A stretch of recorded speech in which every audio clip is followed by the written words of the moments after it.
meu nome é Natália e eu já fiz parte de uma seita religiosa. Aqui eu vou dividir com vocês as minhas experiências e vou te ajudar a não cair em uma. Vem comigo. Antes de tudo, peraí que é rapidinho. Curta, comenta, compartilha e se inscreve no canal, senão você vai esquecer. Vamos pro vídeo. Olá, gente! Hoje separei alguns tópicos, para vocês identificarem se vocês estão participando ou estão frequentando um ambiente que tenha potencial para ser uma seita religiosa, Então eu listei eles e a gente vai conversar sobre bem rapidinho e eu vou contar também um pouco da minha experiência dentro de cada situação que eu iria fazer hoje, tá bom? Então é isso, antes da gente começar o vídeo, deixe seu like, se inscreve no canal e um beijo! Um beijo, tudo. Já tô despedindo, já é costume, gente, de eu gravar aqueles vídeos rápidos. Vamos lá. O primeiro tópico é o que é o abuso espiritual.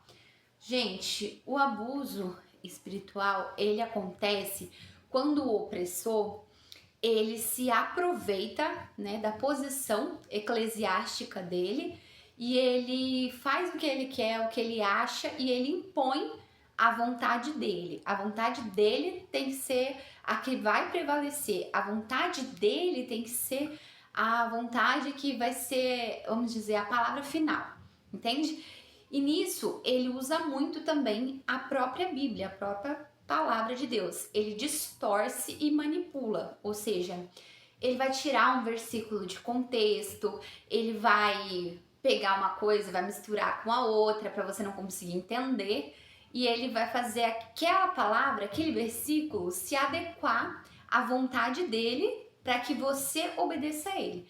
Então esse é o primeiro ponto de um lugar que tem forte potencial para ser uma seita religiosa, tá? Eu vou dar aqui rapidinho. A minha experiência sobre isso é que realmente tudo é distorcido. Por exemplo, eu vim de uma seita religiosa, como vocês viram no começo, quando eu era convidada para participar de um culto ou uma reunião em outras denominações, era me citado um versículo de Mateus que fala assim: você não pode misturar os vinhos, senão você vai ficar tonta. As duas igrejas estão falando de Deus, mas sabe, o vinho deles é um, aqui é outro, daí você vai ficar tonta, vai se confundir, não é legal. Gente, isso não tá escrito. A única coisa que tá escrito é que você não pode colocar vinhos novos em odres velhos, Esse é o versículo que foi distorcido pra mim, no caso. E eu acreditei na época, tá, gente? Eu queria muito ter visto um vídeo desse na época, 10 anos atrás. Mas enfim, eu acreditei. E esse versículo, no contexto, Jesus estava falando sobre a velha e a nova aliança. Não tinha nada a ver você frequentar uma igreja ou outra. Então você vê aí a manipulação, de determinado líder religioso, o abuso espiritual que a gente está falando. Então ele mantinha aquele controle dele, porque ele queria a igreja dele cheia, então ele mantinha as pessoas ali, no caso eu também, e distorcia versículos bíblicos. É triste, né, gente? Então se você fala, opa, Natália, esse ponto aí tá parecendo muito com o lugar que eu tô frequentando, se atente, Liga as anteninhas, tá bom? Vamos lá pro próximo tópico, que haja luz na nossa mente. Vamos lá. Próximo tópico, anotei tudo pra gente não esquecer, sabe? Porque eu gosto muito de conversar. E aí, às vezes, eu tô falando, eu fujo do assunto e aí eu não consigo terminar. Então, eu anotei tudo hoje pra gente não fugir. Próximo tópico é liderança inquestionável, Que foi o que eu falei, Você pode, dentro da sua igreja, dentro da denominação que você frequenta, você pode questionar esse líder. Você pode falar, olha, mas não é bem assim que tá escrito. Ou você pode, tentar tirar alguma dúvida com ele, assim, a respeito da Bíblia, rebatendo, questionando o que ele tá passando. Ai, Natália, não posso. É manipulação também, tem fortes tendências de ser uma seita religiosa, porque esse lugar não vai permitir que você dê as suas opiniões. Ele vai te chamar de rebelde, vai falar, não, você não pode questionar a dúvida do diabo, porque isso, porque aquilo. Por exemplo, eu sempre fui muito assim, sabe? Mas por quê? E aí, lá dentro, da onde eu frequentava, eles falavam que eu era rebelde. Ai, Natália, você não pode fazer isso não, isso daí é coisa do do inimigo, tá? Isso daí não pode. Eram dúvidas simples que eu queria saber, entender melhor, né? A respeito de doutrina, a respeito de até da Bíblia mesmo, entende? Então você tem que ligar o seu alerta se isso está acontecendo com você, tá bom? Você tem sim que questionar, você tem sim que colocar, eu acho que isso daí tá errado, isso não tá na Bíblia, não é bem assim que Jesus fala. Você tem que questionar, se não tem espaço para você fazer isso, se você vai ser visto como rebelde, liga o alerta. Vamos lá? Tópico 3, controle excessivo dos seus membros.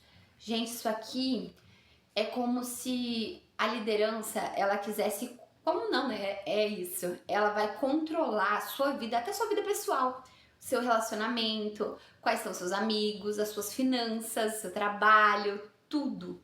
Eles começam a fazer um jeito de controlar isso em você, né? Por exemplo, minha experiência.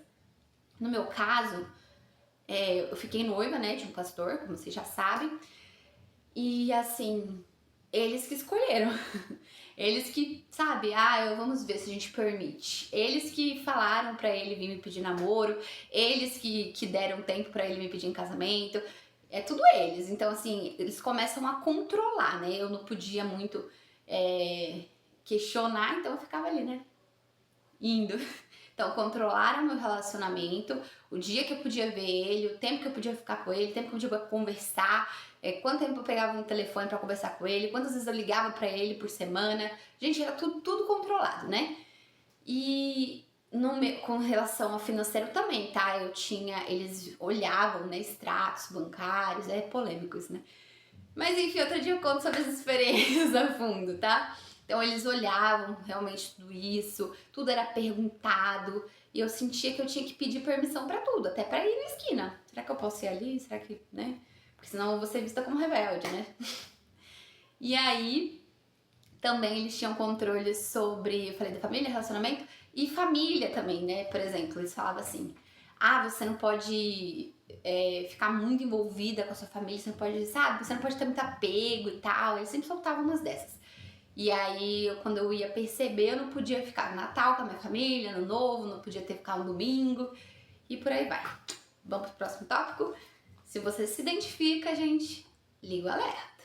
Vamos lá. Próximo tópico a igreja te exige, assim que fala? Exige estar acima do seu trabalho, que é o que eu falei, e acima da família. Por exemplo, você tem que dar tudo de si, você tem que colocar Deus acima de tudo. É uma frase muito usada. Deus acima de tudo. Tá, realmente, Deus tem que estar acima de tudo.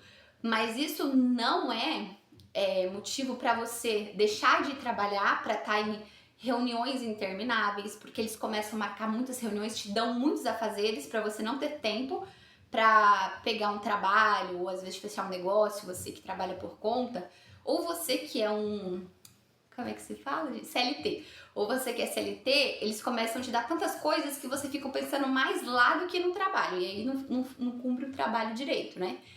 Então, assim, aí eles começam a falar assim, mas hoje você tá de folga, você pode ficar aqui na igreja o dia todo, às vezes não tem nada pra fazer. Não, você fica aqui o dia todo, ajuda a limpar, ajuda a fazer isso, ajuda a fazer aquilo. Não tô falando que você não pode não fazer ou não ajudar. O problema é quando até os seus dias, as suas horas que você tinha ali separado pra ficar com a sua família, é tirado de você.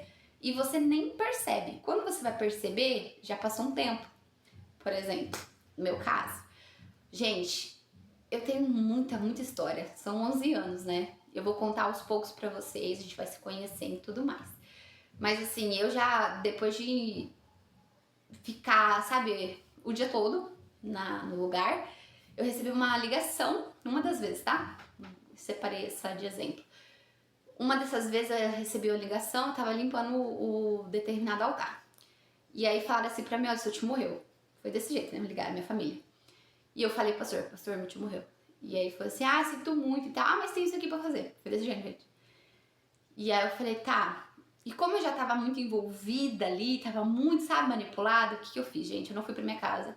Eu não fui falar com meus familiares. Eu fiquei o dia todo lá. Fiz o que eu tinha pra fazer. Fui embora. Eu ainda tinha coisa pra fazer. Então, assim, o que eu te falei, eles vão te dar muitas tarefas. E aí eu tava fazendo uma planilha, tava fazendo todas essas coisas. Quando era 1h da manhã, meu tio ia ser velado. Eu lembro até hoje disso, gente. A minha mãe chegou no quarto e falou: Natália, a gente tá esperando você pra sair. E eu tava fazendo planilha da igreja. Eu falei: mãe, então, espera mais um pouquinho aí, porque o tio já morreu. Eu tenho que terminar esse negócio. Aí vocês vão falar: Natália, mas como você é ruim. Gente, eu fui ensinada assim, tá? Fui manipulada a fazer isso. Não foi tipo 1 ano ou 2, foram quase 11 anos da minha vida. Entende? E aí eu fiz a minha mãe esperar, fui pro enterro, né? Não esperei meu tio ser enterrado, tá? Fiquei lá no velório um tempinho, voltei pra casa, não voltei pro enterro, porque eu tinha coisa pra fazer da igreja. E aí não fiz parte desse momento, não estive ali, né, apoiando a minha família, porque eu fui ensinada que eu tinha colocado Deus acima de tudo. Entende? Você vê aí o problema? A manipulação? Tudo que foge do equilíbrio, gente, não é de Deus. Não é. Mas eu não percebi, infelizmente, né? Eu me arrependo muito disso. E de muitas outras coisas, mas eu vou contando pra vocês, tá bom? Então, a igreja, esse lugar que tem possível chances de ser uma seita, vai fazer você colocar eles acima de trabalho, acima de família, acima de você também, tá bom? Porque quantas vezes eu não fui fazer as coisas que me eram pedido, cumprir missões, quando eu tava doente, quando eu tava, sabe, quase sendo internada. Muitas vezes a minha mãe falou: menina, você tá ficando maluca. E eu não acreditava nela. Então, se você se identifica com isso, ligue o alerta. Vamos pro próximo? Pra gente finalizar? O último é lealdade cega, obediência sem questionamentos. Isso daqui é ponto principal, né? Eles vão ensinar você a sempre obedecer, sem questionar, sem opinar, sem nada. Você só fala sim, Senhor. Não existe não, Senhor, é sim, Senhor. Então você tá ali e é empregado em você uma metodologia de soldado e capitão, e você sempre diz sim. Sim, sim, sim, sim. Olha, você vai fazer isso? Sim. Olha, você não vai visitar sua mãe? Sim. Olha, você não vai dormir? Sim.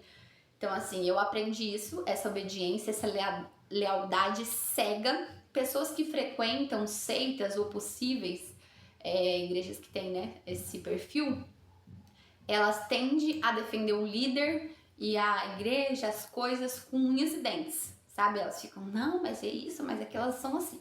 Porque elas são ensinadas a isso, né, gente? Eu fui ensinada a isso também, inclusive. Então, assim, você tem essa lealdade, essa obediência cega e você faz de tudo pela instituição e pelo líder religioso. Embora eles mascarem isso, né? Mas você acaba fazendo isso pelo líder religioso. Enfim, mais um exemplo da minha vida sobre obediência cega foi quando me falaram assim: olha, Natália, eu tinha viajado, né? Eu já estava noiva de um pastor, eu tinha viajado para um determinado lugar, no São Paulo, e eu tava fazendo um curso, que não era um curso, pra ser uma esposa de pastor, não tava me ensinando nada sobre a Bíblia. Enfim, gente, resumo da ópera. Eu fui pra lá e eu tinha uma obediência muito cega. Você vai parar de falar com as suas amigas, parei. Você não vai falar com a sua mãe, parei de falar com a minha mãe. Se vocês quiserem, é que minha mãe não gosta muito de gravar. Mas eu posso trazer minha mãe aqui pra falar pra vocês. Eu não ligava pra minha mãe, eu não tinha esse costume, porque eu tinha medo deles pegarem meu telefone e ver a minha conversa com a minha mãe, porque eles faziam isso também, tá? Então, assim, era muita coisa que eu tinha que obedecer cegamente. Olha, você não vai sair de São Paulo. E eu não saía, gente, não saía. Entendeu? Você tem que prestar contas aqui do que você gasta, do que você come, de onde você anda. Tudo, gente. Até extrato de ônibus eu tirei. Ah, Natália, mas isso não existe. Gente, eu fui obrigada a tirar um extrato de ônibus. Liguei pra empresa, falei: pelo amor de Deus, vocês têm que tirar esse extrato. Fui no Reclame Aqui, fiz de tudo e consegui o extrato do ônibus pra eles saberem quanto eu gastava de ônibus. Então, assim, e pra onde eu ia, né? Porque qual ônibus que você gasta dá pra saber pra onde você vai, né? Por exemplo, é ônibus municipal, aí tinha um valor. Se for ônibus pra Baixada, pra outra coisa, é um outro valor, entende? Então, dá pra saber. Então, assim, eu tinha essa obediência muito cega por muitos anos e perdi muita coisa. Então, se você tá dentro de um lugar assim, ligue o alerta, tá bom? Esse foi a parte 1 do nosso quadro de desvendando os mistérios das seitas, ou identificando uma seita, ou contando minhas experiências, vocês que sabem, tá bom? Que Deus abençoe vocês, se inscreva no canal, forte abraço e que haja luz pra vocês. Deus abençoe, tá?